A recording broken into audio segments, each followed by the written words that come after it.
Welcome to the conclusion of the epic episode 4.0 of the mildly amusing, intensely insightful, no talk show, a foundational mindset for treating each other and self. Last time, we talked about assume good intent and honor human frailty, and today we will tackle champion human potential. Dad, you have the floor. What a great intro, Nikki. Your practice paid off. Now, find a way to make it even better. Did you notice that I just called upon a wonderful human ability to help Nikki reach her full potential? Many consider this ability a negative emotion to avoid. But in my book, it's a catalyst to help reach our full potential. We call it regret. Regret is a tool we use to improve.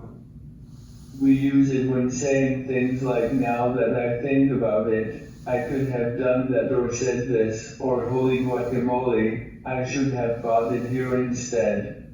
The idea is that we learn from our mistakes. It's our own built-in autocorrection, like artificial intelligence, except that there's nothing artificial about it. Then why do some people, whom I assume have good intent, espouse the statement no regrets?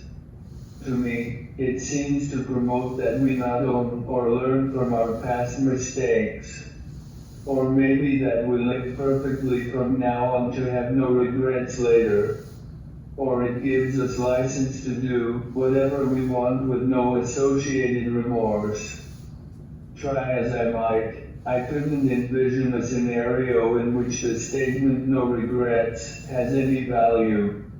Rather than digging my heels, I decided to consider the views of those that espouse it.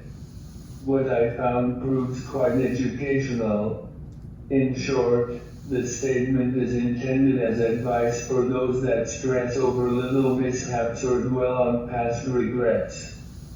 Finally, I understand the intent of the statement, but it only addresses symptoms and unintentionally gives license to continue making bad choices.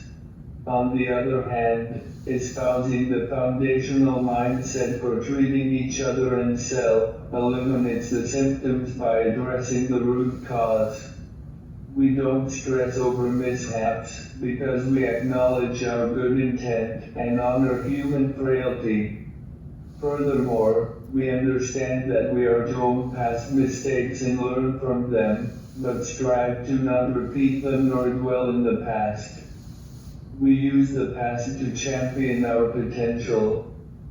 For example, a man who gives credence to the statement no regrets, in spite of having vowed fidelity to his wife, continues affair after affair. How tragic. Especially for his wife and children. It is also tragic if parents or spouses, in an effort to avoid regret, fail to evaluate their speech or actions, and thus fail their spouse or children, and themselves. Newsflash. It really is okay to be wrong. Being wrong or making mistakes is not the true tragedy. Failing to see it, acknowledge it, admit it, and address it can be very tragic.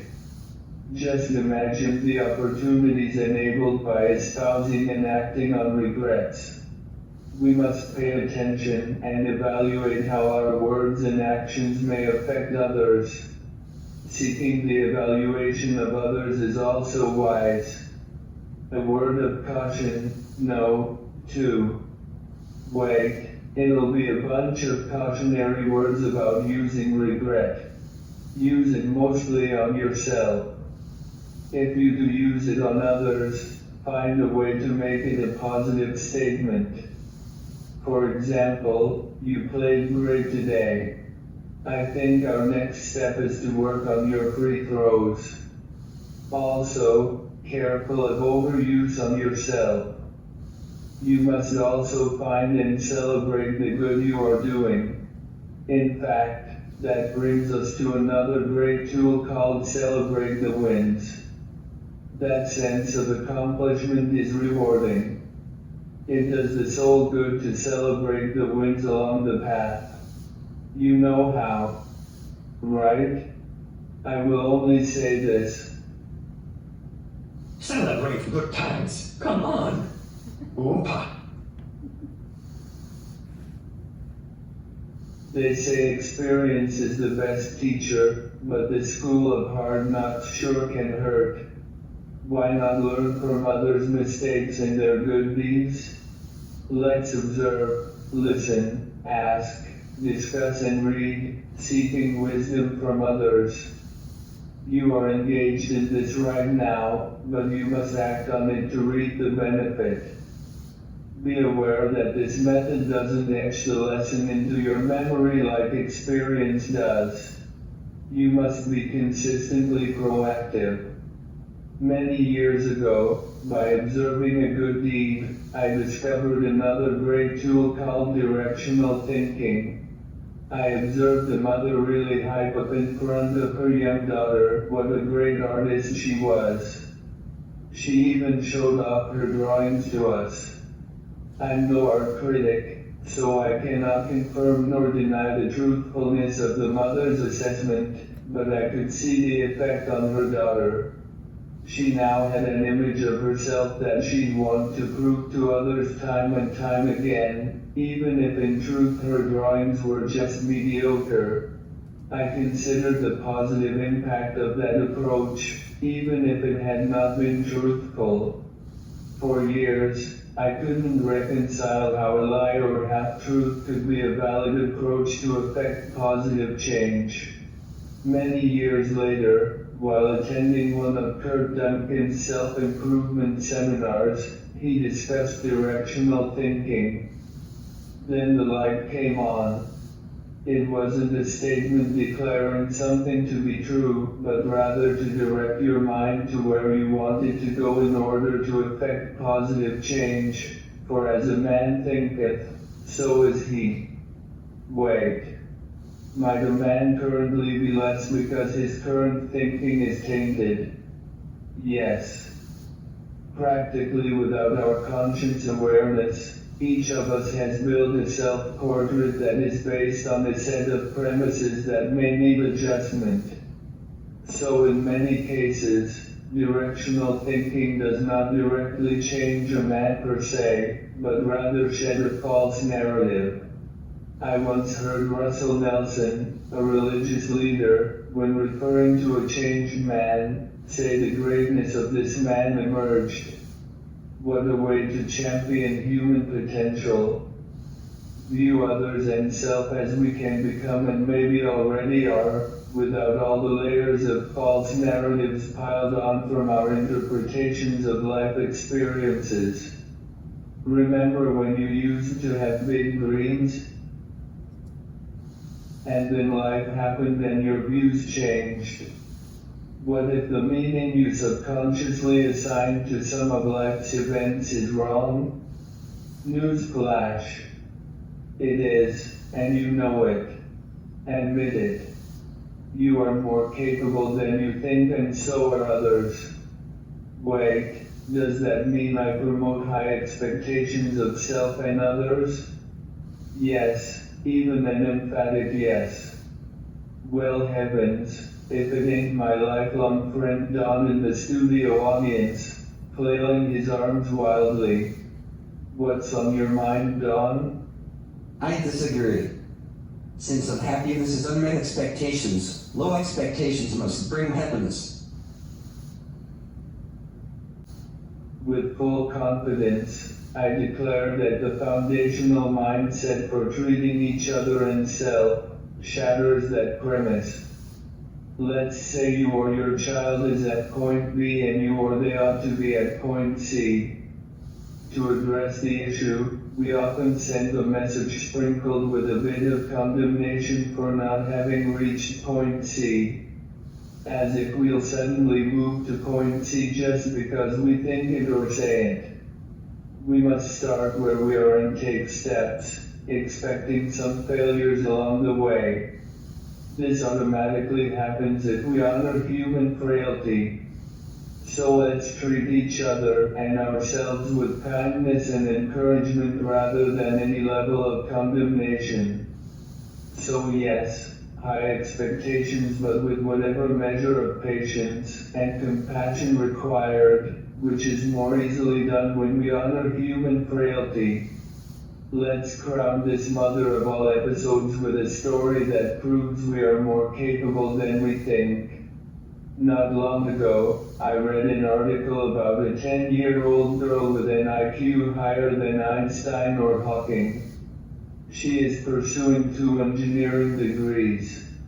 Soon thereafter, I watched a video about the struggles of highly intelligent people. It referenced a study that shows that people with a high IQ tend to have a low EQ or emotional intelligence quotient. Let's consider that phenomenon. I have no doubt that people are born with different levels of potential IQ and EQ. But statistically speaking, the distribution of potential high EQ would not differ among those with potential high IQ. So why do those who actually achieve a high IQ tend to have a low EQ? This story answers, at least in part, that question. While pondering this, something occurred to me. It was the certainty that we have at least one child that would be classified as a gifted child. When she started learning addition in school, she excitedly showed me what she could do, even showed off a bit. Just a day or 2 later, she asked what the tilted plus sign meant. Once I explained multiplication, she immediately understood and enjoyed doing it, long before it was introduced in school. She will soon leave the nest quite prepared to handle adulthood. She is wonderful in many ways, including an admirable student. However, she is not a genius nor a math whiz. So now the question is, what causes young children or us to hold back and hide our abilities? One possibility is that anyone with a reasonable level of EQ doesn't want to excel so much that they no longer fit in. They want to be in the popular herd instead of the nerd herd. I can attest that this was a factor in the case of our daughter. That's one factor that explains why practically the only ones that make it to adulthood still scoring high on the IQ always had a low EQ.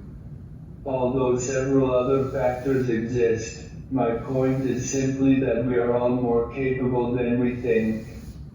Among the many ways to champion human potential, let's review just those we covered.